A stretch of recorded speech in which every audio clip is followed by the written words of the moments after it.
මහාචාර්යනි අපි මීට ප්‍රථම පාඩම් පරිච්ඡේද වලින් මූල්‍ය කළමනාකරණය කියන ප්‍රධාන පාඩම් ඒකකයට අදාළව හතරවන පාඩම් පරිච්ඡේදයේ සාකච්ඡා කරන්න ආරම්භ කළා.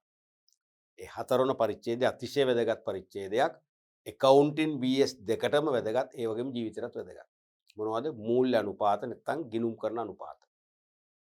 මේ ගිණුම් කරන අනුපාත විශ්ලේෂණය අපේ ජීවිතේදීත් අපි භාවිතා කරනවා කියලා මම කලින් පරිච්ඡේදවලදී කියලා දුන්නා. විභාගයට අනිවාර්යෙන්ම අනුපාත වලින් ප්‍රශ්නයක් දෙකක් වැටෙනවාමයි. වාස්තික පේපර් එකෙත් ව්‍යුහගත පේපර් එක දෙකේම. ඒතර අපි මුලින් පාඩම් පරිච්ඡේදවල අපි කියලා දුන්නා මූල්‍ය අනුපාත ප්‍රධාන වර්ග හතරක් තිබෙන බව. එකක් ලාභදායීත්ව අනුපාත, අනිත් එක ද්‍රවශීලතා අනුපාත, අනිත් එක ක්‍රියාකාරී අනුපාත නැත්නම් කාර්යක්ෂමතා අනුපාත, අනිත් එක තොලන අනුපාත. අපි දැන් දෙකක් සාකච්ඡා කරලා ඉවරයි, වර්ග දෙකක්. එකක් ද්‍රවශීලතා අනුපාත, අනිත් එක ලාභදායීත්ව අනුපාත. ලාභදායීත්ව අනුපාත මූලික වර්ග අපි හතරක් සාකච්ඡා කරා. දල ලාභ අනුපාතය, සුද්ධ ලාභ අනුපාතය, ආයෝජන මත ප්‍රතිලාභ අනුපාතය හෙවත් යෙද වූ ප්‍රාග්ධනය මත ප්‍රතිලාභ අනුපාතය සහ හිමිකම් මත ප්‍රතිලාභ අනුපාතය. ඒ ආයෝජන මත ප්‍රතිලාභ අනුපාතය හෙවත් යෙද වූ ප්‍රාග්ධනය මත ප්‍රතිලාභ අනුපාතය කියලා කිව්වේ ව්‍යාපාර කටයුතු තුළ යොදවන ප්‍රාග්ධනය අනුව ඒ ප්‍රාග්ධනය තුලින් උපය ගන්න ලාභය කිනම් ප්‍රතිශතයක්ද කියන අනුපාතය. අපි කිව්වා ඒකෙදි ඒ ඉර යටට යෙද වූ ප්‍රාග්ධනය වශයෙන් සාමාන්‍ය කොටස් සහ සංචිත පමණක් ගත්තොත් ඉර උඩ ප්‍රතිලාභය වශයෙන් ගන්නේ බදු හා වර්ණීය ලාභාංශ වලට පසු සුද්ධ ලාභය. ඒ කියන්නේ සුද්ධ ලාභයෙන් අනිවාර්යයෙන්ම බදු රජයට ගෙවන්න එපා. වර්ණීය ලාභාංශත් වර්ණීය කොටස් වලට අනිවාර්යයෙන්ම ගෙවන්න එපා. දැන් වර්ණීය කොටස් මෙතනට අපි යෙදූ ප්‍රාග්ධන වශයෙන් ගත්තේ නෑනේ. එහෙනම් වර්ණීය කොටස් වලට හිමි ලාභාංශත් අයින් කරනවා. ඒකයි කිව්වේ බදු හා වර්ණීය ලාභාංශ වලට පසු සුද්ධ ලාභය වැඩි කරනවා 100. යෙද වූ ප්‍රාග්ධන වශයෙන් වර්ණීය කොටසුත් ගත්තොත් සාමාන්‍ය කොටස් සහ සංචිතයි වර්ණීය කොටසුත් ගත්තොත් එතනදී වර්ණීය ලාභාංශ අයින් කරන්න ඕනේ නැහැ. එතන බදු විතරයි අයින් කරන්නේ. එහෙනම් සුද්ධ ලාභයෙන් බදු අයින් කරනවා. බදු වලට පසු සුද්ධ ලාභය වැඩි කරනවා 100. තේරෙනවද? හේතුව දැන් සාමාන්‍ය කොටස් සහ වර්ණීය කොටස් දෙකම ව්‍යාපාර කටයුත්තක යොදවලා තියෙනවා. ඒ යොදවපු එකෙන් ගන්න ලාභය. එතකොට ලාභාංශත් ගෙවන්නේ ඒ ලාභයෙන්ම නිසා ලාභාංශ අඩු කරන්නේ නැහැ. ලාභාංශත් ඔල්රෙඩි ඒකට ඉන්ක්ලූඩ්. එතනට සාමාන්‍ය කොටස් වර්ණීය කොටස් වලට අමතරව ණය පොලියක් ගත්තොත් යෙදූ ප්‍රාග්ධනයේ වශයෙන් බදු වලට පසු සුද්ධ ලාභයට එකතු කරන ණය පොලිය. මොකද්ද තර්කය? තර්කේ දැන් ණයත් දැන් යෙදූ ප්‍රාග්ධනයනේ. අපි තුමු ලක්ෂ 5ක් ණය කියලා. ලක්ෂ 5ක ණය යොදවලා ඒකිනුත් ලාභයක් ඉපැද්දෙව්වනේ. ඒතර ඒ ලාභයෙන් පොලි අඩු කරන්න ඕනේ නැහැ. පොලි අඩු කරොත් ඒ ලක්ෂ 5න් එන සැබෑ ලාභෙ පෙන්නුම් කරන්නේ නැහැනේ. පොලි එකතු කරනවා. ඇයි හේතුව? සුද්ධ ලාභේ ලැබෙන්නේ මූල්‍ය හා වෙනත් වියදම් මැදට පොලි අඩු වෙලා. ඒකයි පොලි එකතු ඔච්චරයි වෙනස. අපි තවත් එකක් කතා කරා හිමිකම් මත ප්‍රතිලාභ අනුපාතය නැත්නම් සුද්ධ අගය මත ප්‍රතිලාභ අනුපාතය. ඒකේ සාමාන්‍ය කොටස් සහ සංචිත කියන අයිතිකරු ප්‍රාග්ධනයේ පමණයි ගන්න ඉර යටට. එහෙනම් ඉර උඩට ගන්නේ මොකද්ද? බදු වලට පසු බදු හා වර්ණීය ලාභාංශ අනිවාර්යෙන්. බදු හා වර්ණීය ලාභාංශත් අයින් වෙන්න ඕනේ. මොකද වර්ණීය කොටස් ප්‍රාග්ධන අපි ගත්තේ නැහැනේ. එහෙනම් බදු හා වර්ණීය ලාභාංශ වල පස්සේ සුද්ධ ලාභය වැඩි කරනවා 100. මතකයිනේ? රයිට්. අපි අද පාඩම් පරිච්ඡේදයෙන් කතා කරන්නේ ක්‍රියාකාරී අනුපාත. නැත්තම් මෙහෙයුම් කාර්යක්ෂමතා අනුපාත. එක්කෝ ක්‍රියාකාරී අනුපාත නැත්තම් මෙහෙයුම් කාර්යක්ෂමතා අනුපාත. එක්කෝ ඇක්ටිවිටි රේෂියෝස් නැත්තම් ඔපරේෂනල් රේෂියෝස් කියලා කියනවා. ව්‍යාපාරික සාර්ථක ක්‍රියාකාරීත්වයේ මැන බලන්න පුළුවන් අනුපාත. වත්කම් වල ආයෝජනය හා ඒවායින් ජනිත කරන ඉපයීම් අතර ඇති සම්බන්ධතාවය පෙන්눔 කරන අනුපාතයන්ය. වත්කම් වල ආයෝජනය හා ඒවායින් ජනිත කරන ඉපයීම් අතර ඇති සම්බන්ධතාවය පෙන්눔 කරන අනුපාතයන්. දැන් වත්කම් වල කොච්චර ආයෝජනය කරලා තියෙනවද? ඒ වත්කම් වලින් තමයි අපි ඉපයීම් ජනිත කරන්නේ. ජංගම හා ස්ථාවර වත්කම් භාවිතා කරලා අපි ව්‍යාපාරයේ මෙහෙයුම් කටයුතු කරන්නේ. එහෙනම් ඒ වත්කම් වලින් කොච්චර ඉපයීමක් උපයනවද ජනිත කරනවද කියලා පිළිබිඹු කරන අනුපාත තමයි මේක අදහස් කරන්නේ. එහෙම නැත්නම් නැතහොත් ව්‍යාපාරයක සමස්තවත්කම් කොතෙක් දුරට කාර්යක්ෂමතාවයකින් යුතුව උපයෝජනය කොට ඇද්ද යන්න පිළිබිඹු කරන අනුපාතයන්නේ. එහෙනම් සමස්තවත්කම් ජංගමවත්කම් මෙන්ම ස්ථාරෝත්කම් දෙකම කෙතරම් දුරට කාර්යක්ෂමතාවයකින් යුතුව. ඒ කියන්නේ මොකද්ද? කාර්යක්ෂම කියන්නේ මොකද්ද? නිවැරදිතාවයකින් යුතුව. හරිනේ? නිවැරදිව කියන එක. නිවැරදිව කියන එක. නිවැරදි ලෙස. සමස්තවත්කම් කොතෙක් දුරට කාර්යක්ෂමතාවයෙන් නිවැරදි ලෙස උපයෝජනය කොට භාවිතා කොට ඇද්ද කියලා පෙන්වු කරන උපාධිය. මොකද වත්කම් නිවැරදි ලෙස භාවිතා කළා නම් ඉහළම ඉපීමක් ලබන්න පුළුවන් වෙන්න ඕන. ඒක තමයි ක්‍රියාකාරී අනුපාත වලින් බලන්නේ. එහෙනම් වත්කම් නිවැරදිවම උපයෝජනය කරගත්තා නම් ප්‍රතිලාභයත් ඉහළ වෙන්න ඕනේ. එහෙනම් ක්‍රියාකාරීත්වය හොඳයි. ඒකයි ක්‍රියාකාරී අනුපාත කියන්නේ. මේකට ප්‍රධාන අනුපාත තුනක් තියෙන එකක් තමයි තොග පිරිවැටුම් අනුපාතය. අනිත් එක ණයගැති පිරිවැටුම් අනුපාතය. අනික මුළු වත්කම් පිරිවැටුම් අනුපාතය. මේ තුනම පිරිවැටුම් අනුපාතය කියන්නේ ව්‍යාපාරයක සැබෑ ක්‍රියාකාරීත්වය හොඳද නරකද කියලා හඳුනාගන්න පුළුවන් අනුපාතය තමයි මේ. පැහැදිලිනේ? right. අපි බලමු ඊළඟට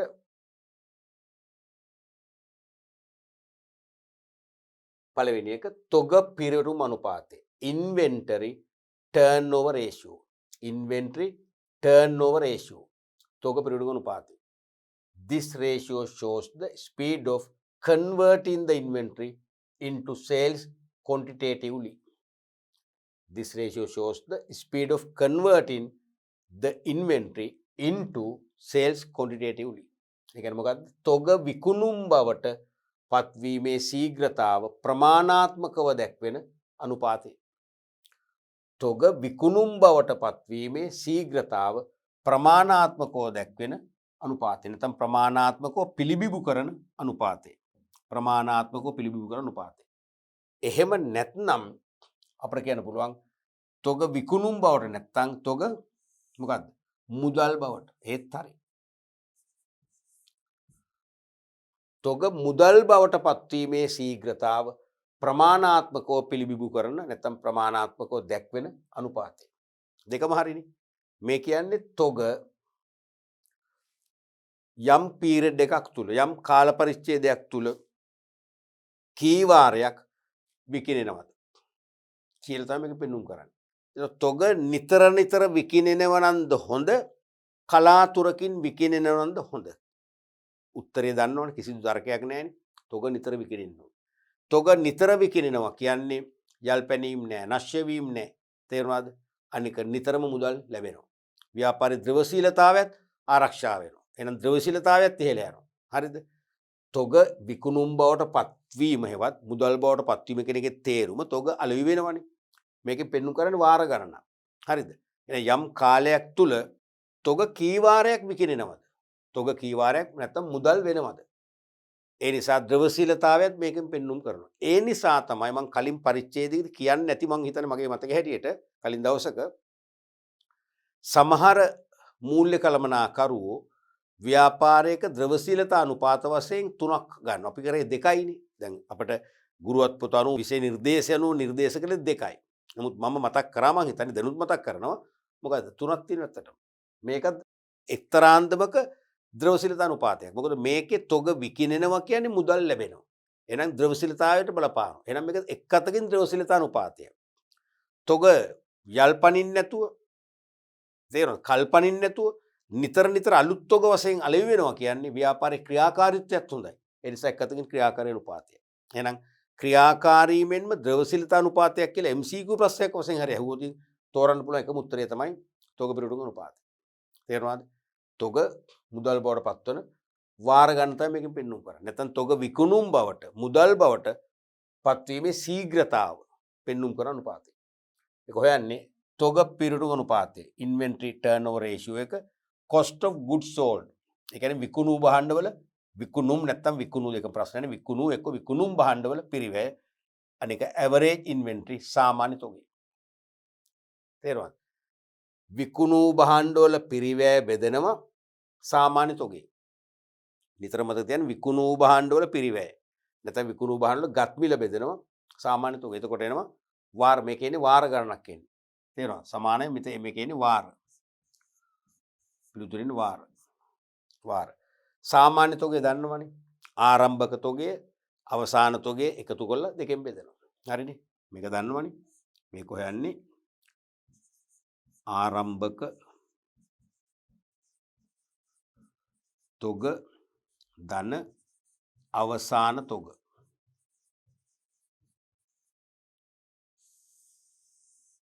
බෙදීම දෙක. එච්චරයි. විකුණු භාණ්ඩ පිරිව අපි දන්නවා. මෙම අනුපාතයේ ඉහළ අගයකින් පුළුල් ක්‍රියාකාරීත්වයක් පෙන්눔 කරයි. මේ අනුපාතයේ ඉහළ අගයක් නෑ, ඒ කියන්නේ ක්‍රියාකාරීත්වය හොඳයි. නිතර තොග නිෂ්පාදනය කරන විකුණන පිටතින් මිලදී ගන්න ව්‍යාපාරයක් නම් බයින් ඇන්ඩ් සෙලින් නම් මිලදී ගන්න විකුණන රැඳෙන්නේ නෑ, යල්පනින්නේ නෑ, නැශ්‍ය වෙන්නේ නෑ. තේරෙනවද? සල්ලි වෙනවා. මුද්‍රාශීලතා ප්‍රශ්න නෑ. එහෙනම් මෙම අනුපාතයේ ඉහළ අගයකින් පුළුල් ක්‍රියාකාරීත්වයක් පෙන්눔 කරයි. පහළ අගයකින් අඩු ක්‍රියාකාරීත්වයක් යටතේ පහත ප්‍රතිපාක ඇතිවීම. ඉහළ අනුපාතයක් හොඳ ඉහළ ඒ කියන්නේ වාර මේ කියන්නේ වාර සංඛ්‍යාවනේ විකිරෙන වාර. වාර කියන්නේ විකිරෙන වාරයෙන්. වාර සංඛ්‍යාව වැඩි වෙන්න කියන්නේ නිතර විකිරෙනවා. නිතර සල්ලි හම්බ වෙනවා. ද්‍රව්‍යශීලතාවය ඉහළයි. වාර සංඛ්‍යාව අඩු වෙනවා කියන්නේ නිතර විකිරෙන්නේ. අන්න විකිරෙන කාල පරාසය වැඩි. තොග ගොඩ ගැහෙනවා වැඩි. යල්පනීම් වැඩිනේ. එහෙනම් මොනවද ප්‍රතිපාක?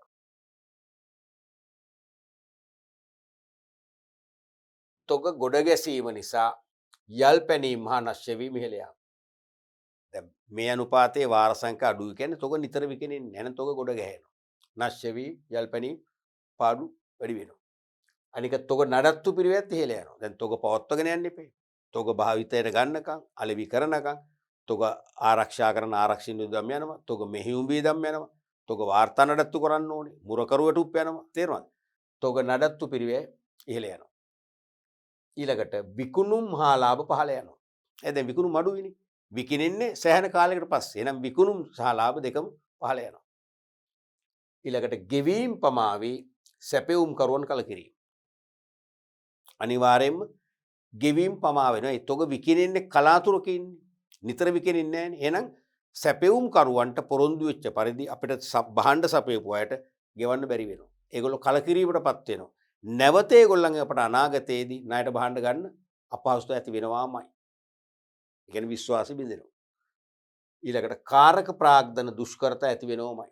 එදිනෙදා ව්‍යාපාර කටයුතු කරගෙන යාමේදී අමුද්‍රව්‍ය මිලදී ගන්න, දෛනික වැටුප් ගෙවන්න, දෛනික වෙනත් වියදම් පියවන්න වෙනවනේ. අන්න ඒ වියදම් සඳහා මුදල් නොමැති වීමෙන් කාරක ප්‍රාග්ධන දුෂ්කරතා ඇති වෙනවා. ඒ නිසා මේකේ පහළ අගයක් හොඳ නැහැ. ඉහළ අගයක් ආවොත් මේ ප්‍රශ්න එකක්වත් එන්නේ නැහැ. දැන් මෙම අනුපාත ඉහළ අගයකින් නැති වෙන ප්‍රතිපාක ඇහුවොත් මේකේ ධනාත්මක පැතිලියන් තියෙනවා. තේරෙනවනේ? රයිට්. එතකොට නැවත මතක් කරනවා මේ තොග පිරිවැටුම් අනුපාතය මම NB කියලාම දාන්නම්. NB මෙම අනුපාතය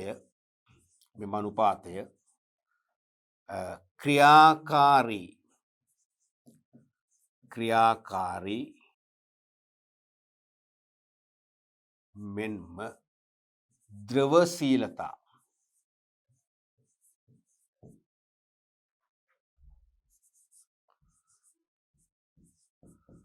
අනුපාත ලෙසද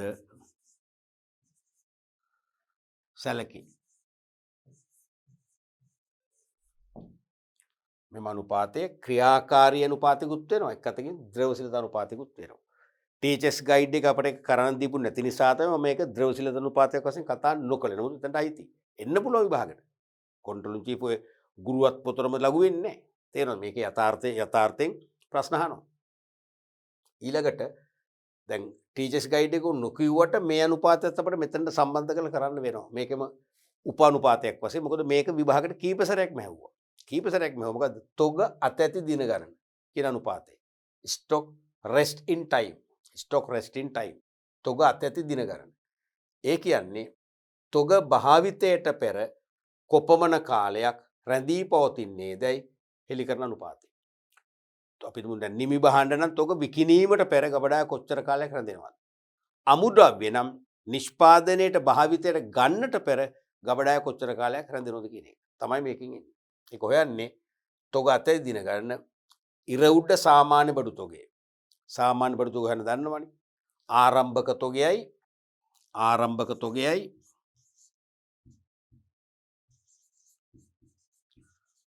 අවසන් තොගයයි එකතු කරනවා. එකතු කරලා මොකද කරන්නේ? දන්නවනේ කරන්න ඕනේ දෙකෙන් බෙදනවා. එහෙම තමයි සාමාන්‍ය බඩු තොගේ එන්නේ. යට විකුණු පිරිවැය නැත්නම් විකුණුම් භාණ්ඩවල පිරිවැය. වැඩි කරනවා කාලයෙන්. 100 නෙවෙයි එක්ක 365න්. ඒතොර එනවා දිනවලින්. 365න් වැඩි කරාම එන්නේ තොග රැඳෙන කාලේ දිනවලින්. එක්ක 52න්. එතකොට මොකද්ද? තොග රැඳෙන කාලේ සතිවලින්. එක්ක 12න්. ඒ කියන්නේ තොග රැඳෙන කාලේ මාසවලින්. අපි තුන් 12න් වැඩි කරලා දෙකාව කියනකො ඒ කියන්නේ භාවිතාට ගන්න පෙර මාස දෙකක් ගබඩාවේ රැඳෙනවා. කාලේ වැඩි. නිතරම එහෙනම් මේ අනුපාතයේ වාසි වෙන්නේ මොකද්ද වෙන්න ඕන? මොකද්ද වෙන්නේ? මේකේ අඩු අනුපාතයක් වෙන්න ඕන. අඩු අනුපාතයක් නේ. ඒ කියන්නේ තොග නිතර භාවිතා වෙනවා. විකුණන භාණ්ඩ නම් නිතර විකිනෙනවා. එහෙනම් සල්ලිත් ලැබෙනවා. ද්‍රව්‍යශීලතාවයත් හොඳයි. එහෙනම් මේකේ ද්‍රව්‍යශීලතාවයකුත් පෙන්눔 කරනවා. නිෂ්පාදනයේට භාවිතා කරන අමුද්‍රව්‍ය නම් ඒ කියන්නේ නිෂ්පාදනයේ ඊතා ක්‍රියාශීලී. තොග අමුද්‍රව්‍ය යල්පනින්නේ නැෂ්‍ය වෙන්න පෙර නිෂ්පාදන ක්‍රියාවලට භාජනය කරනවා. එහෙනම් ඒ නිෂ්පාදනයේ ක්‍රියාශීලී. ඒව ඉක්මනින් විකිනෙනවා. තේරෙනවද? එහෙනම් අඩු අනුපාතෙන් හොඳයි. ඉහළ අනුපාතයක් කියන්නේ තොග ගබඩාවේ දීර්ඝ කාලයක් රැඳෙනවා කියන එකයි. නැෂ්‍ය වීම අලාභ, සොරකම් කිරීමේ අවදානම්, තේරෙනවද? යල් පැනීමේ අලාභ අනිවාර්යයෙන්ම නඩත්තු කිරීමේ පිරිවැහිල යාම. අර මේ කතන්දරේ මේනවා. මෙන්න මේවා මේ ටිකම එනවා. නඩත්තු පිරිවැහිල යනවා. ඒ වගේම විකුණුම් ශාලාව පහළ යනවා. ඒ වගේම ගෙවීම් පමා කරන්න වෙනවා. මොකද අපිට තොග නිතර විකිනෙන්නේ නිතර ඉක්මනින් නිෂ්පාදනය වෙලා විකිනෙන්නේ ඉක්මනින් සල්ලි හම්බෙන්නේ මේ අවාසිම මේකෙත් ඇති වෙනවා. ඒ නිසා තොග පිරිවැටුම් අනුපාතය වගේම තොග අතේ දින ගන්නත් අපි බැලන්ස් කරගන්න ඕනේ. හරිනේ. එහෙනම් තොග පිරිවැටුම් අනුපාතයෙන් කිව්ව මොකද්ද? යම් කාලයක් තුල තොග විකිනෙන වාර ගන්න. මුදල් බවට පත් වෙන වාර ගන්න. ඒක ඉහළගයක් නම් හොඳයි. ඒ කියන්නේ නිතර විකිනෙනවා. මේකේ මොකද්ද වෙන්න ඕන? මේකේ නෝ අඩුවක්. අරක ඉහළා කියන්නේ ඉස්සෙල් එකේ මේක අඩුවක් ගියා. අපි තුන් දින වලින් ගත්තොත් දින 3ක් නම් වඩා හොඳයි. ඒ කියන්නේ තොග ඇවිල්ලා ගබඩාවේ රැඳෙන්නේ දින 3යි.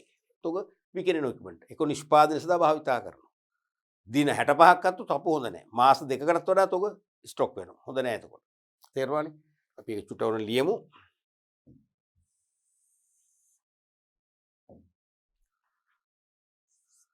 මෙහි පහළ අගයක් නම් යෝග්‍ය වේ. යෝග්‍ය වේ. ඉහළ අගයක් හොඳ නැහැ.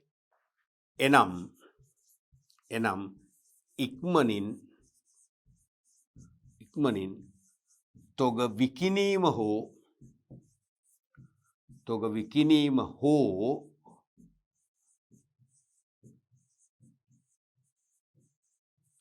නිෂ්පාදනයට භාවිතා කිරීමක් සිදුවන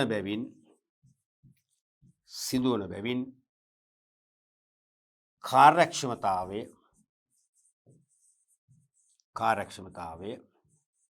නැත්නම් ක්‍රියාකාරී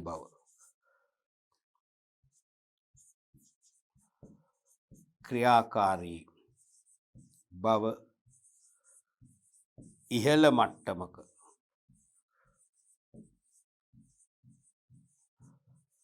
පවතින බව තහවුරු වේ. පැහැදිලිනේ? පහළගයක් නම් තමයි හොඳ. ඉහළගයන් හොඳ නැහැ. ඒකෙන් තොග කොට ගහනවා. හරි. ඒක මතකයිද හොයන විදිහ? තොග අතේ දින ගන්න හොයන්නේ සාමාන්‍ය බඩු තොගේ ඉර උඩ ඉර යට විකුණුම් පිරිවෙ වැඩි කිරීම 100 නෙවෙයි කාලය. දින වලින් උන්නම් දවස් 365න්, මාස වලින් නම් 12න්, සත වලින් නම් 52න්.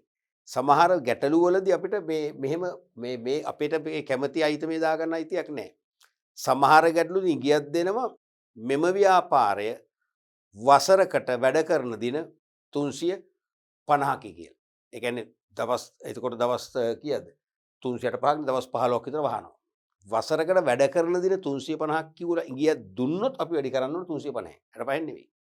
එහෙම ඉඟිබිගි නැත්නම් අපිට 365 වැඩි කරන්න පුළුවන්. ගානේ දෙන දත්ත අනුව. දිනවලින් කියලා ඉඟියක් තියෙනවා දිනවලින් වැඩි කරනවා. මාසවලින් කියලා අපිට තියෙනවා මාසවලින් වැඩි කරනවා. සතිවලින් කියලා ඉඟි බිඟි පානවා නම් අපි සතිවලින් වැඩි කරනවා. සතිවලදී පවා කියන්න පුළුවන් ඉඟියක් දෙන්න පුළුවන් මෙම ව්‍යාපාරය සාමාන්‍යයෙන් වසරකට වැඩ කරනු ලබන්නේ සති 46ක් පමණයි. එතකොට සති 52කින් නේ වැඩි කරන්නේ 46යි. තේරුණා නේද? right. දැන් උදාහරණයක් වශයෙන් අපි මේක නිකන් අනුපාතයක ගණනය කරලා පෙන්නන්නම්කෝ මම. අපි හිතමු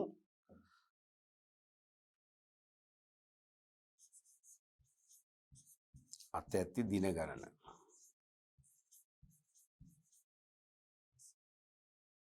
අපි හිතමු විකුණුම් පිරිවැය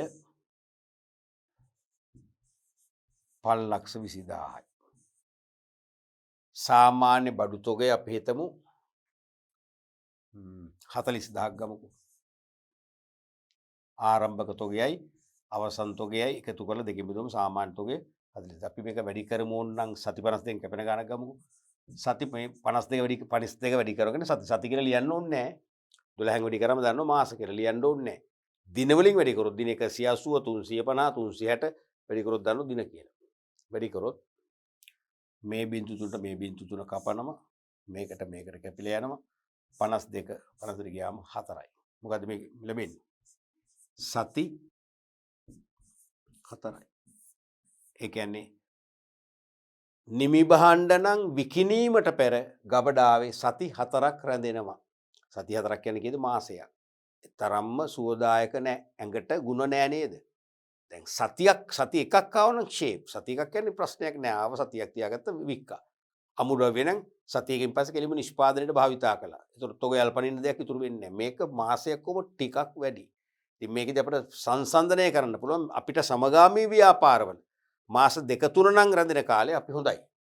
නැත්තම් අපි নিরপেক্ষව ගත්තොත් මම කියන්නේ මේක සති 2කටවත් බස්ස ගත්තොත් හොඳයි. ඒතර යල්පැනීම් යන අවදානමක් ඇත්තෙම නෑ. පැහැදිලිනේ? right. අපි බලමු ඊළඟට දෙවෙනි අනුපාතේ ණයගැති පිරිවැටුම් අනුපාතය. ණයගැති පිරිවැටුම් අනුපාතය. මේක දෙක වෙන්නේ අපි අර තොග අතැදින ගන්නට අපි අංකයක් දෙමෙත ඒක අතිරේක කරපු නිසා. හරිනේ. ණයගැති පිරිවැටුම් අනුපාතය. debtors turnover ratio. මේක debtors කියලා කියන්නේ be silence debtors ණයගැති කියන්නේ debtors turnover ratio. This ratio shows how efficiently the business collects the each from its debtors. This ratio shows how efficiently the business collects the each from its debtors. ඒ කියන්නේ ව්‍යාපාරයේ ණයගැතියන්ගෙන් කොතරම් කාර්යක්ෂම ලෙස මුදල් එකතු කරන්නේද යන්න මෙම අනුපාතයෙන් පෙන්눔 කරේ.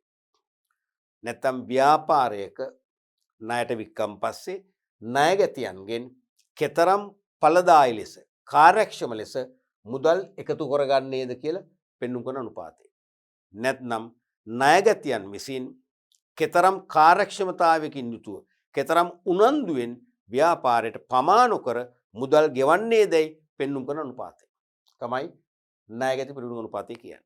ඒක හොයන්නේ debtors turnover ratio නැත්නම් ණයගැති පිරිවැටුම් අනුපාතය සමානයි credit sales. අනිවාර්යයෙන්ම මෙතනට ගන්නේ ණයට විකුණු. අමතක කරන්න එපා මෙතන ගන්නේ ණයට විකුණු.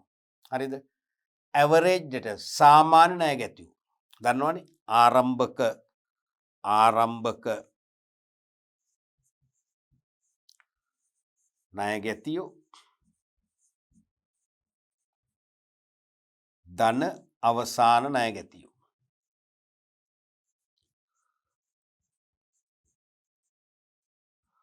බෙදීම 2. හැම එකෙම සාමාන්‍ය තුගත අපි ගත්තේ කොහොමනේ?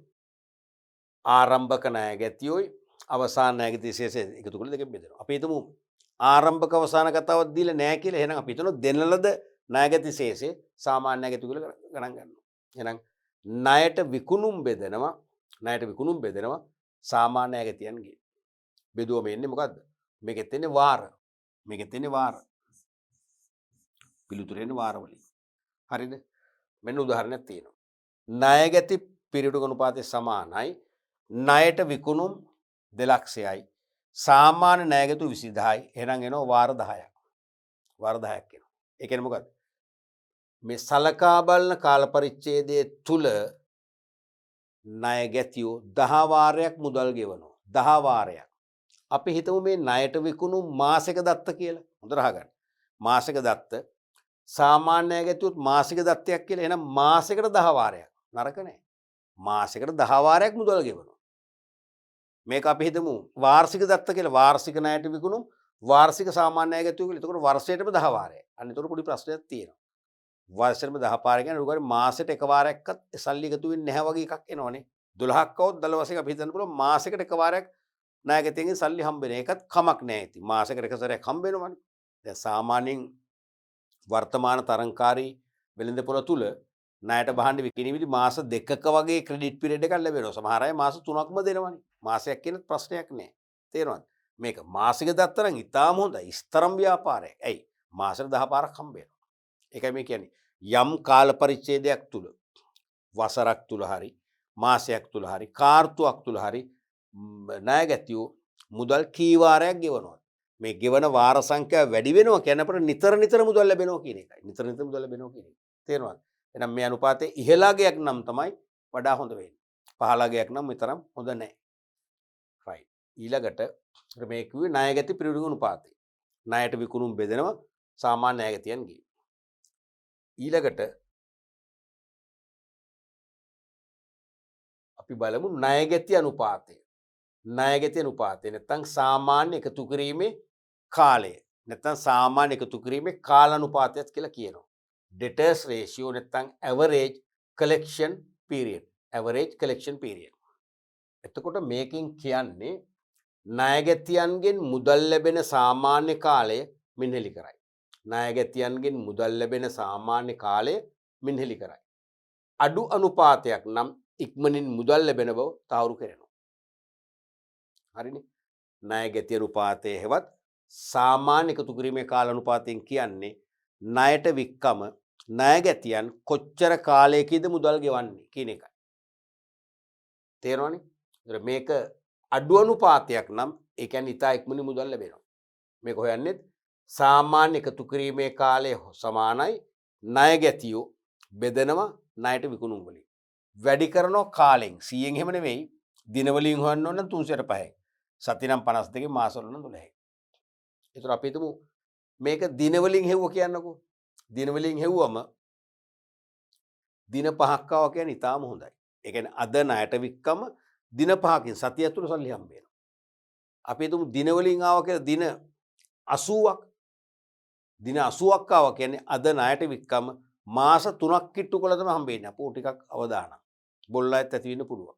ප්‍රශ්න ගොඩාක් ඇති වෙනවා. තේරෙනවද? ඒ නිසා මේ අනුපාතයේ කාලය මේ කියන්නේ කාලයක් උත්තරේනේ කාලය මේ කියන්නේ සමානයි කාලය එන්නේ කාලය මේ පීරියඩ් එක කෙටි වෙන්න ඕන. කෙටි වෙනවා කියන්නේ අපිට ඉක්මනින් මුදල් ලැබෙනවා කියන එක. තේරුණාද?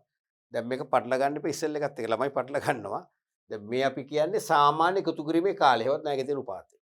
මේ බලන්න ණයට වික්කම ණයගැතියෝ කොච්චර කාලයක් යනවද ඒකට මුදල් ගෙවන්න. ඉස්සෙල්ල කිව්වේ මොකද්ද? ඉස්සෙල්ල කිව්වේ ණයගැති පිරිවැඩුම් අනුපාතය. ඒකෙන් අපි කිව්වේ ණයගැති පිරිවැඩුම් අනුපාතයෙන් කිව්වේ යම් කාලයක් තුල කී වාරයක් ණයගැති මුදල් ගෙවනවද? තේරෙනවද? කී වාරයක් ගෙවනවද? ඒ කියන්නේ අපි හිතමු මාසෙකට වාර 5ක් නම් වඩා හොඳයි. මාසෙකට වාර 10ක් නම් තවත් හොඳයි. ඒ ගෙවන වාර ගණන. මේ කියන්නේ ගෙවන පරාසය.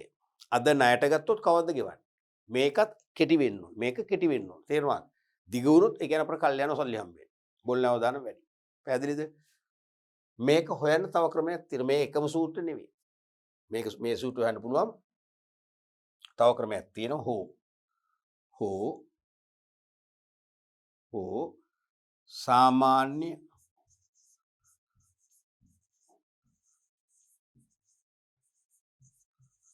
ණයගැතියෝ බෙදනවා දෛනික ණයට විකුණුම් වලින්. මේ ක්‍රම දෙකෙන්ම එන්නේ එකම පිළිතුර. සාමාන්‍ය ණයගැතියෝ කියන්නේ මතකනේ ආරම්භක ණයගැතියෝ අවසන් ණයගැතියෝ එකතු කරලා දෙකෙන් බෙදනවා. ඒ ඇවරේජ් ඩිටේල්ස්ලා ගන්නවා. සාමාන්‍ය ණයගැතියෝ බෙදනවා දෛනික ණයට විකුණුම්. දැන් ණයට විකුණුම් ප්‍රමාණයක් දෙනවනේ ඒක දින වලින් බෙදනවා. අපි දින 30ක ණයට විකුණුම් නම් ඒ ණයට විකුණුම් දින 30න් බෙදනවා. දින 200 කරන් 200න් බෙදනවා. එහෙනම් දිනක ණයට විකුණු වලින් බෙදුම එන්නේ මේ සූත්‍රය. නමුත් වැඩිපුර එන්නේ මේ පළවෙනි ක්‍රමයයි. බලන්න උදාහරණයක් තියෙනවා. ව්‍යාපාරයක ණයට විකුණුම් 7,20,000ක්. ණය මෙතනට එන්නේ 7,20,000ක්. සාමාන්‍ය ණය ගැතියු 60,000ක්. මෙතනට උඩට එන්නේ. මෙතනට ව්‍යාපාරයේ වැඩ කරන දින 360ක් හෝ සති 48ක් නම් ණය ගැති අනුපාතය ගන්න කරන්න. මේක ඉංගියක් දෙනවා. වැඩ කරන දින 365ක්. එහෙනම් 365න් අපි වැඩ කරන්නේ 360න් වැඩි කරන්නේ. ඉංගිය දුන්නානේ. මේක දුන්නේ නැත්නම් 365න් වැඩි කරලා ගන්න පුළුවන්. හෝ සති 48ක් කියලා තියෙනවා. එහෙනම් සති 52 එම්බේ 48 වැඩි කරා. අපි ක්‍රම දෙකටම හොයමු. තේරුණාද? එහෙමනම්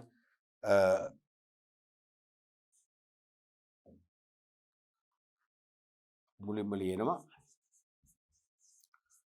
සාමාන්‍ය එකතු කිරීමේ කාලය. සාමාන්‍ය එකතු කිරීමේ කාලය. මතකනේ මේ අනුපාතවලදී අනුපාතය ඉදිරිපත් කිරීම බලනවා ප්‍රසන්ටේෂන් එක බලනවා. අපි ඒ අනුපාත ලියන්න ඕනේ. අනුපාතයේ නිවැරදිව දත්ත ආදේශ කිරීම බලනවා. තුන්වනුව නිවැරදිව පිළිතුරු. හරි ඒ ක්‍රම තුනම මේකේ තියෙන්න ඕනේ. එහෙනම් අපි මෙතන ඉර උඩට දානවා ණය ගැතියු. මෙතන අදහස් කරන්නේ සාමාන්‍ය ණය ගැතියු තමයි. ණය ගැතියු ඉර යටට දානවා ණයට විකුණුම් වැඩි කරනවා කාලය කියලා දාමු කාලය. එහෙමනම් ණයට විකුණුම් 7,20,000යි.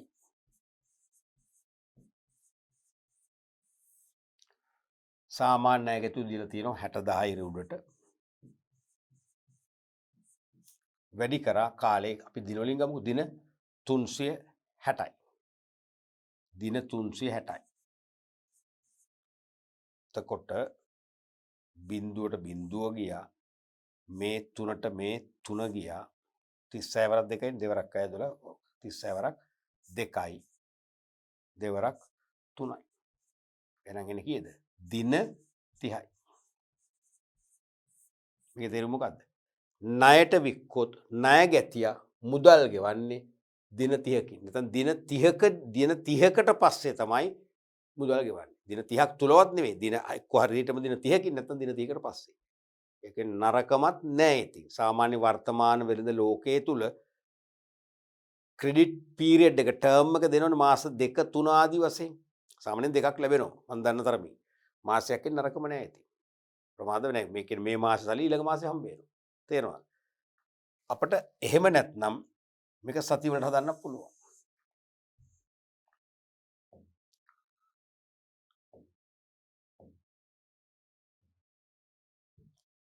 හෝ කියලා සති වලට හදන්න පුළුවන්.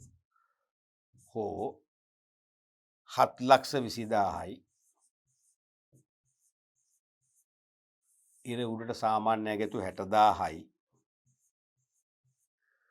වැඩි කිරීම කිව්වනේ වැඩ කරන දින සති 48ක් කියලා 48යි. 48යි. එතකොට මේ හතරට කපලා දැම්මා. 6 වරක් 1 6යි 6 වරක් 2 12 හරිනේ 12යි 12 වරක් 4 48යි. එහෙමනම් සති වලින් ගත්තොත් සති 4යි. හරිනේ පිළිතුර සමාන වෙන්න එපා. දින 30ක් කියන්නේ සති 4යි. දෙකම එකයි. එකම ක්‍රමය. තේරුණාද? right. අපි ඊළඟට බලමු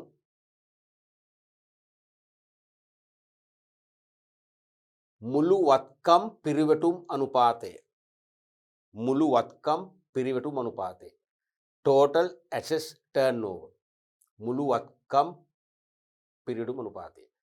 විකුණුම් ජනිත කිරීමට ව්‍යාපාරයේ මුළු වත්කම් කොතෙක් දුරට සඵලදායී ලෙස යොදා ගන්නේ දැයි පිළිබිඹු කරන අනුපාතය. තමයි මුළු වත්කම් පිරිවැටුම් අනුපාතය කියන්නේ. විකුණුම් ජනිත කිරීමට ව්‍යාපාරයේ මුළු වත්කම් කොතෙක් දුරට සඵලදායී ලෙස යොදා ගන්නේ දැයි පිළිබිඹු කරන අනුපාතය. ඒ කියන්නේ ජංගම හා ස්ථාවරත්වම් සියල්ල මුළු වත්කම් වඩා නිවැරදි ආකාරයට භාවිතා කළොත් තමයි ඉහළ විකුණුම් ප්‍රමාණය ජනිත කරන්න පුළුවන්. අපි වත්කම් නාස්ති කරලා වත්කම් වැරදි ආකාරයෙන් උපයෝජනය කරොත් ඉහළ විකුණුම් ආදායමක් ලැබෙන්නේ නැහැ. එහෙනම් මේකත් මොකද වෙන්නේ? ක්‍රියාකාරී අනුපාතය. ඒ කියන්නේ වත්කම් ඉතා ක්‍රියාකාරී ලෙස කාර්යක්ෂම ලෙස භාවිතා කරනවාද කියලා මේ අනුපාතයෙන් අපට හෙළිදරව් කරගන්න පුළුවන්. තේරුණාද? එතකොට උදාහරණයක් වශයෙන් මේක හොයන්නේ මුළුවත්කම් පිරිඩුම් අනුපාත හොයන්නේ ඉර උඩ විකුණුම් බෙදෙන මුළුවත්කම්. ඒ කියන්නේ මුළුවත්කම් වලට කොච්චර විකුණුම්ද නැත්නම් මුළුවත්කම් වලින් කොච්චර විකුණුම් ආදායමක් උපද්දවනවද කියන එක තමයි මේක පෙන්වන්න කරන්නේ. හරිනේ? මුළුවත්කම් වලින් විකුණුම්. මුළුවත්කම් වල විකුණුම්. උදාහරණ මුළුවත්කම් පිරිඩුම් අනුපාතය සමානයි හිතනවා අපි හිතනවා විකුණුම් 5,00,000යි. මුළුවත්කම් ඒත් 5,00,000යි. එහෙනම් උත්තරේ 1යි. පූර්ණ සංඛ්‍යාව. ඒ කියන්නේ මුළුවත්කම් එකකින් එකට මුළුවත්කම් ප්‍රමාණය හා සමානම විකුණුම් ප්‍රමාණයක් උපද්දවනවා කියන එක මේ කියන්නේ. එකට එකක්. හරිනේ?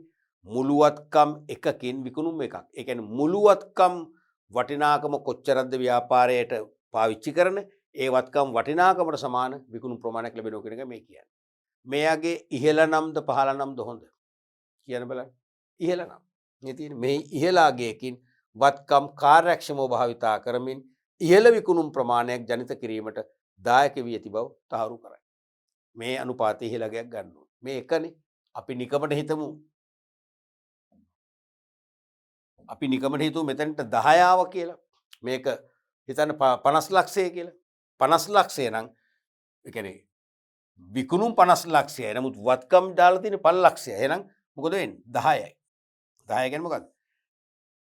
යොදවන වත්කම් වටිනාකම මෙන් 10 වාරයක් විකුණු. අපි තුන් මෙතනට ආව කියලා 50 තවත් හොඳයි. අපි වත්කම් යම් ප්‍රමාණයක් යොදවනවාද එමෙන් 50 ගුණයක විකුණුම් ජනිත කරනවා. තවත් ක්‍රියාශීලී. අපි හිතමු මෙතනට 100 කියලා. ඒ කියන්නේ එහෙනම් යොදවන වත්කම් මෙන් 100 ගුණයක් විකුණුම් උපදවනවා කියන එකයි. පැහැදිලිද?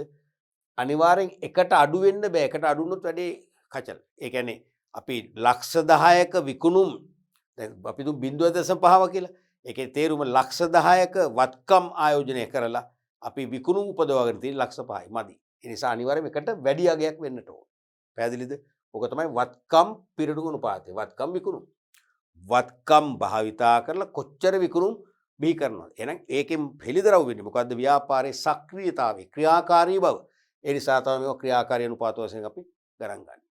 පැහැදිලිද? එතකොට දරුවනේ අපි මේ කතා කරේ මේ කොටසින් ක්‍රියාකාරී අනුපාත.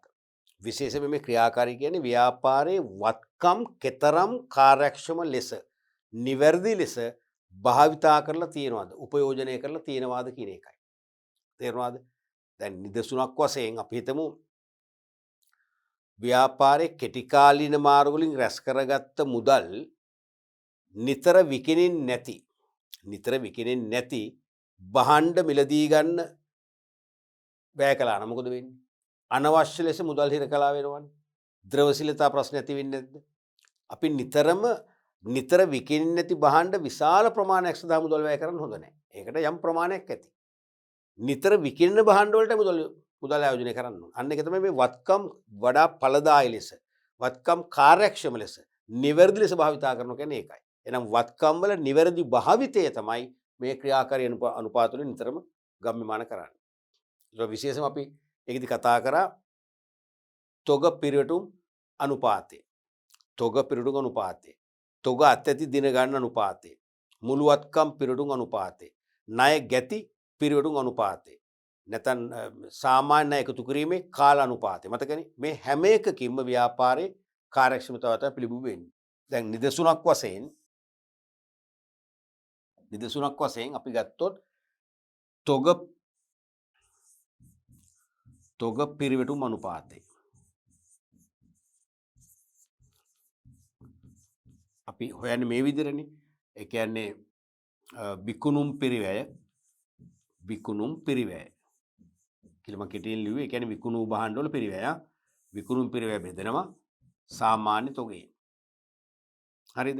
අපි දුම් විකුණුම් පිරිවැය 3,60,000යි. සාමාන්‍ය තොගය අපි තුමු 36,000යි කියලා. එහෙමනම් මේ කියනවා වාර ගණනක් නෙන්නේ විකුණුම් පිරිවැය බෙදීම සාමාන්‍ය තොගය. විකුණුම් පිරිවැය 3,60,000යි. සාමාන්‍ය තොගය 36,000ක් නම් එනවා 10ක්. 10ක් වෙනවා. 10කින් 10 වාර හොඳේ වාර 10 වාරයක්. ඒ කියන්නේ මොකද්ද? භාණ්ඩ යම් කාලයක් තුල 10 වාරයක් විකුණුම් බවට පත් වෙනවා. 10 වාරයක් මුදල් බවට පත් වෙනවා. හරිනේ. දැන් මේ අනුපාත මේ විදිහට ඍජුව ගණනය කරන්නත් වෙනවා. ඇතැම් විට අපේ පේපර් එකේ වරින් වර ඇවිල්ලා තියෙනවා. සමහරට අපට අනුපාත දෙනවා. තොග පිරිණුම් අනුපාතය 10 කියලා දෙනවා. හරිද? 10 කියලා දෙනවා. ඊට පස්සේ ආරම්භක තොග අවසන් තොග දීලා තියෙනවා. ආරම්භක තොග අවසන් තොග දීලා තියෙද්දි අපි හිතමු මේකේ ආරම්භක තොග හිතන්නකෝ 12000යි කියලා. එහෙමනම් අවසන් තොග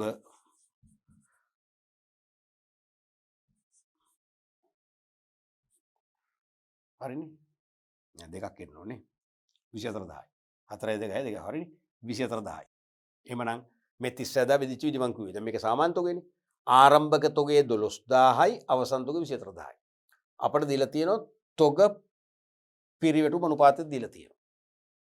ශේෂ පට්ටයක දත්ත දීලා තියෙනවා. ශේෂ පට්ටය එතකොට ආරම්භක තොගේ දීලා තියෙනවා. එකතැනක අවසන් තොගේ එකතැනක දීලා තියෙනවා. අපිට අවශ්‍ය වෙනවා දලලාභය හොයාගන්න. ඒ සඳහා විකුණු භාණ්ඩ පිරිවෙල හොයාගන්න. බැරිද හොයන්න?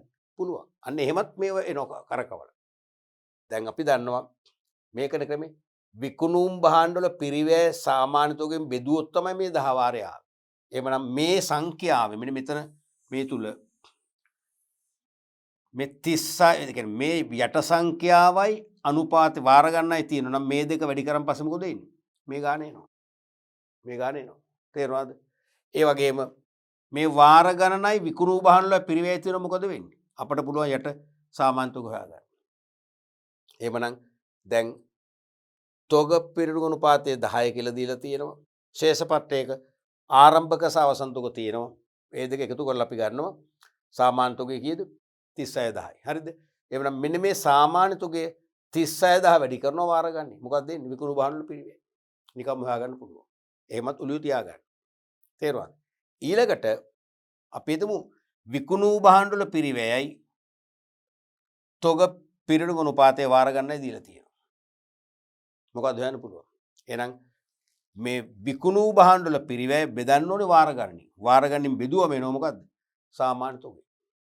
සාමාන්‍ය තොගය එනවා. ඔන්න ඔය දෙවිදියම ඔබට පුළුවන් භාවිතා කරන්න. පැහැදිලිද? ඊළඟට මේ මහා සමානම තමයි අපි කතා කර තොග අතැති දින ගන්න අනුපාතය.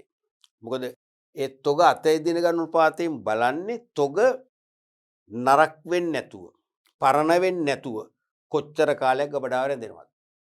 ඒ තොග අතැති දින ගන්න අනුපාතයේ දිග නම් ඉහළ අගයක් නම් ඒ කියන්නේ වැඩි කාලයක් ගබඩාව රැඳෙනවා. නිෂ්පාදනයේට පෙර අමුද්‍රව්‍ය නම් සෑහෙන කාලයක් තියෙනවා. එතකොට නිෂ්පාදනය කරන්න භාවිතයට ගන්නකොට තොග නැස්සේ වෙලා. අන්න නිෂ්පාදන කටයුතු දැන හිටිනවා. එක්ක නිෂ්පාදනය කළත් භාණ්ඩ ගුණත්වය රැකෙන්නේ නැහැ. ගනුදෙනු කරු ප්‍රතික්ෂේප කරනවා. විකුණුම් අඩු වෙනවා, ලාභ අඩු වෙනවා. ප්‍රශ්න ගොඩයි. නිමි භාණ්ඩ නම් විකිනෙන්න පෙර ගබඩාවේ රැඳෙනවා. කියන්නේ ඒකත් ඒතර භාණ්ඩ අඩු ගන්න යල්පනිනවනේ. අපි විකුණන්න ඉදිරිපත් වෙනකොට ඒ භාණ්ඩ වර්ගයේ ඒක ෆැෂන් එක අවුට් ඔෆ් ෆැෂන් වෙලා. ගනුදෙනු කරු ඉල්ලන්නේ. ඒ නිසා තොග අතැයි දින ගන්නත් මේ ළඟින්ම යන අනුපාතයක්. තොග අතැයි දින ගන්නොත් ක්‍රියාශීලී බවක් අපට පෙන්눔 කරනවා. ගබඩාවක තොග රැඳෙන කාලය අඩුයි කියන්නේ වේගයෙන් තොග අලෙවි වෙනවා. එක්ක නිෂ්පාදනය සඳහා වේගෙන් පාවිච්චි කරනවා. නිෂ්පාදනයත් ක්‍රියාශීලී. නිෂ්පාදනයේ වේගය වැඩි කියන්නේ මොකද ඉල්ලුම වැඩි. එහෙනම් විකුණුම් ආදායමත් වැඩි. එහෙනම් ද්‍රවශීලතාවයත් ඉහළ. එහෙනම් ව්‍යාපාරයේ ක්‍රියාකාරීත්වයේ ද්‍රවශීලතාවයේ දෙකටම මේ අනුපාත පාවිච්චි කරන්න පුළුවන්. තේරුණානේ?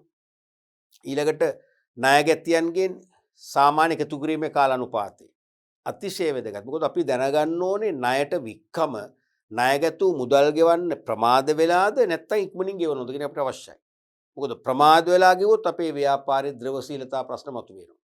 සමහර ණයගැතියෝ ප්‍රමාද වෙන්න වෙන්නේ නිකන් බොල් ණය කරන්නත් නේ. සමහර ඒගොල්ලෝ හිතාමතා නෙවෙයි. ඒගොල්ලන්ට අනවශ්‍ය වියදම් ඇති වෙනවා. ඒගොල්ලන්ගේ ව්‍යාපාරයේ අනවශ්‍ය ගිනිහානියක්, සොරහානියක් වගේ දෙයක් වෙනවා. ඒ නිසා ඒගොල්ලෝ ගෙවා ගන්න බැරි වෙන්න පුළුවන්. අපේ පැත්තට බොල් ණය වාසියක් එන්නත් පුළුවන්. ඒ නිසා ඉක්මනින් මුදල් අය වෙන්න ඕන. එහෙනම් ණයගැතියන්ගෙන් සාමාන්‍ය එකතු කිරීමේ කාල අනුපාතයෙන් පෙන්눔 කරන්නේ ණයට ගත්තොත් ඒ ණයගැතියා කෙතරම් කාලයකින්ද මුදල් ගෙවන්නේ. ඒ කාලේ කෙටි වෙන්න ඕනේ. අඩු වෙන්න ඕනේ. තේරුණා? අපි දින 5ක් 10ක් 12ක් 15ක් නම් වඩා හොඳයි. සති දෙකක් තුල අපිට මුදල් ලැබෙනවා. බොල්ලයි කොහෙත්ම ඇති වෙන්නේ නැහැ.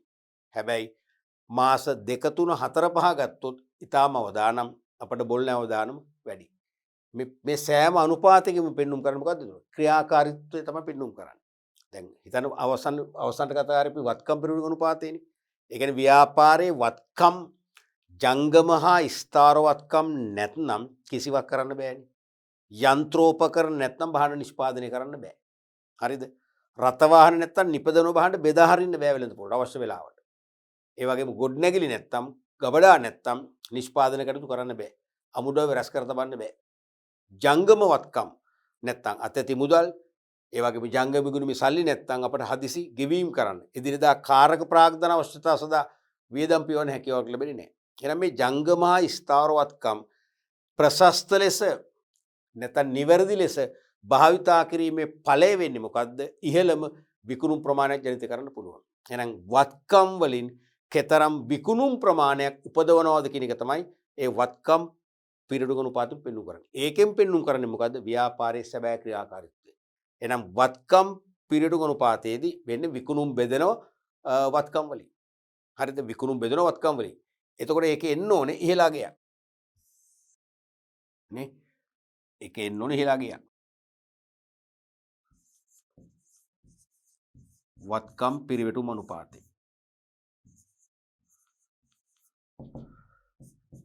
එන්නේ විකුණුම් බෙදෙනවා වත්කම් වලින්. ඒතර බලන්න දැන් විකුණුම් අපි හිතමු 100යි වත්කම් 100යි. ඒ කියන්නේ එක. ඒ කියන්නේ වත්කම් යම් වටිනාකමකින් ව්‍යාපාරයට පාවිච්චි කළාද එමෙන් ගුණයක් විකුණුම් බිහි කරනවා. ඒකත් ඉතින් නරකම නෑ. හැබැයි මේකට අඩු වෙන්න බෑ. එකට අඩු වෙන්න බෑ. 0.5 කියන්නේ වත්කම් අපි 100 ගුණයකින් භාවිතා කරාට එයින් භාගයයි විකුණුම් ලැබෙන්නේ. ඒ නිසා මේක එකට වැඩි වෙන්න ඕනේ. එකට වැඩි වෙන තරමට තමයි හොඳ.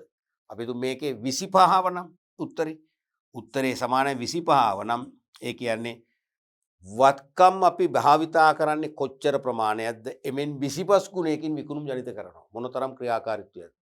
35ව තවත් හොඳයි. 40ව තවත් හොඳයි. තේරෙනවද? මෙහෙනම් ඒකෙන් පෙන්වුම් කරන්නේ මොකද්ද? යහපත් ක්‍රියාකාරීත්වය. ඒ කියන්නේ නිවැරදිව වත්කම් භාවිතා කිරීම. ඒ නිසා මේ ක්‍රියාකාරීත්ව අනුපාත අතිශය වැදගත් වෙන්නේ ව්‍යාපාරයේ සැබෑ ක්‍රියාකාරීත්වය හඳුනා ගැනීමටයි. අපි ඊළඟ පාඩම් පරිච්ඡේදයෙන් කතා කරන්න බලාපොරොත්තු වෙනවා. ඔයාලට අවසන් පරිච්ඡේදෙ වෙයි තෝලන අනුපාත. ප්‍රාග්ධන තෝලනය. ප්‍රාග්ධන තෝලනය කියන්නේ සමස්ත ප්‍රාග්ධනය අයිතිකරු සහ ණය ප්‍රාග්ධනය අතර දෝලනය වෙන්නේ කොහොමද? ඒ දෝලනය වීම වාසි සහගත වෙන්නේ කුමන අවස්ථාවලද කියලා අපිට හඳුනා ගන්න පුළුවන් වැදගත්ම අනුපාත කීපයක් පේපර් එකේ නිරන්තරයෙන්ම යොමු වෙන අනුපාත කීපයක්. ඒ නිසා ඉදිරි පාඩම් පරිච්ඡේදයත් අනිවාර්යයෙන්ම පරිශීලනය කිරීමෙන් ඔබට පුළුවන් සමස්ත වශයෙන් අනුපාත ගැන හොඳ අවබෝධයක් ලබා ගන්න. මම විශ්වාස කරනවා ඔබ දිගටම මේ පාඩම් පරිච්ඡේදය දක්වා දී කියලා.